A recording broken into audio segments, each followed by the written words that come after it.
Alright, so tell us a little bit about yourself. Well, my name is Caitlin Brown. I am 43. I am a sexual rights activist, and today I'm here to talk about the anti-sexual organization known as RAINN. It stands for Rape and Incest National Networking. So, Alright. ready. Alright, you ready then? Start? Yeah. Okay. So, tell us about RAINN. Well, RAINN is an activist group that aims to prevent sexual violence and help sexual assault victims and ensure that all rapists, not just those who are ever accused, but anyone who would ever violate another person in such a horrific manner, are punished and are brought to justice. It was originally founded in 1994 by Scott Berkowitz, and they are actually the largest anti-sexual organization in the United States. Yeah. So, what has RAINN accomplished? Through their efforts, RAINN has been able to develop a national sexual assault hotline, which is available for victims of sexual assault to call in cases in which they need to remain anonymous, or in cases where they don't have any other outlet to turn to. It is able to provide these victims with the resources that they need in order to get help. They are able to provide the public and policymakers and law enforcement and just a really large portion of the American population with important information about sexual assault. They actually could be considered to be called the catalyst of one of the most important anti-rape legislation acts ever passed in American history, the DNA Sexual Assault Justice Act. This act has completely reformed the prosecution of sexual assaults. It now requires that all DNA evidence that has ever been submitted as proof of sexual assault be tested. This means that years of evidence that has just been sitting on a dusty shelf must now be tested, and that these rapists can now be brought to justice. So, can you be a little more specific about the types of issues RAINN involves itself in? I think one of the more important ones is how RAINN deals with the objectification of women. I think what people first need to understand is that sexual objectification is any act in which you are treating another person as an instrument of sexual pleasure, in making them a sex object.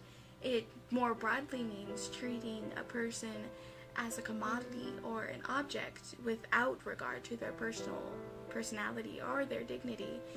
Objectification is usually most commonly examined at the level of society, but it can also refer to the behavior of single individuals.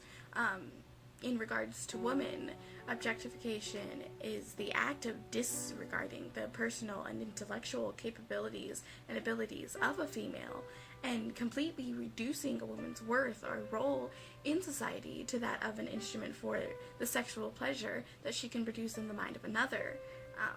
RAINN actively volunteers to educate thousands of college students against sexual assault and objectifications of sexes in general through presentation events on campus. It uses its community partnerships in order to put critical information into the hands of young women and men at concerts and on campuses and in communities. Through their efforts, RAINN has been able to educate more than 120 million Americans each year about sexual violence. So, what about rape in the male community? Well, RAINN, that's a problem that RAINN seeks to address too. The way our society works makes men who stand up for things that aren't considered to be masculine seem emasculated. This deters men from speaking out against sexual violence, even when it is directed at other men. Often cases where men come out about being raped, they are called pathetic by other people in the male community, and they have women standing up for them, saying, no, men can be raped too. They're not always the abusers. Sometimes they are the abused. RAINN absolutely promotes the idea that not only men, but all people need to speak up against sexual violence. RAINN promotes people reporting attacks, not women reporting attacks, not just men, but people because this is the only way to try and seek out justice. So, like, overall, what is it that RAINN is trying to achieve? Overall, I think RAINN's main goal is to change the way that we as a society view rape culture. I think the most important thing that people need to understand about rape culture is that it refers to all the ways in which rape and sexual violence are minimized and condoned and supported by common behaviors and attitudes in our culture. For example, the way that media covers rape stories, they are often blaming the victims and making excuses for the rapist, or the commonly held belief that no means yes in today's society. And the multitude of media representations of women and sexuality in film, advertising, and music that all promote the idea that men are sexual aggressors and that women are only valued as objects of male desire. And if they ever dare speak out or try to embrace their own sexuality, they are called sluts or worse. And they deserve any violence that they ever might experience. We understand the word culture from a sociological or an anthropological viewpoint to be things that people commonly engage in together as a society. This can range from anything from arts to education to table manners. And we find it difficult to link the word rape in with that concept.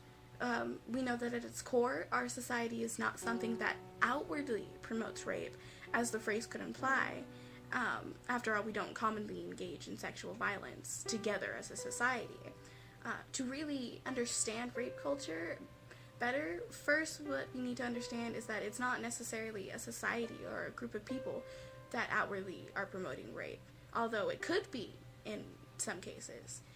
When we are talking about rape culture, we're discussing something much more implicit than that. We are talking about cultural practices. We are talking about anything that excuses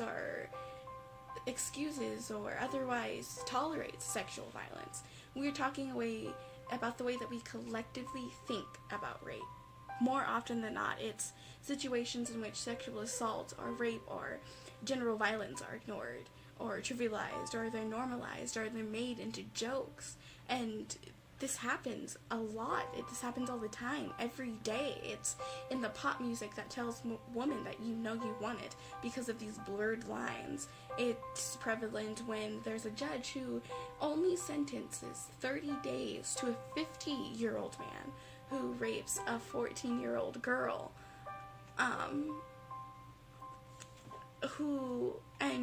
whose only defense was that the girl was older than her chronological age. Does this mean that any girl who is more mature than her age is susceptible to being sexually violated by grown men? It's prevalent when there are mothers who are blaming girls for posting sexy selfies and leading their sons into sin, instead of simply talking with their sons about taking responsibility for their own sexual expression.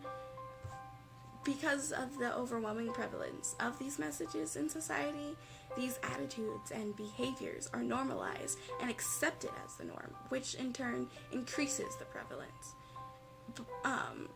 And girls aren't the only ones affected by rape culture. It affects boys too, and then it's even more prevalent in the military. Both men and women are victims here. Rape culture is bad for society as a whole, for all of us, and RAINN really seeks to change the way that we view it.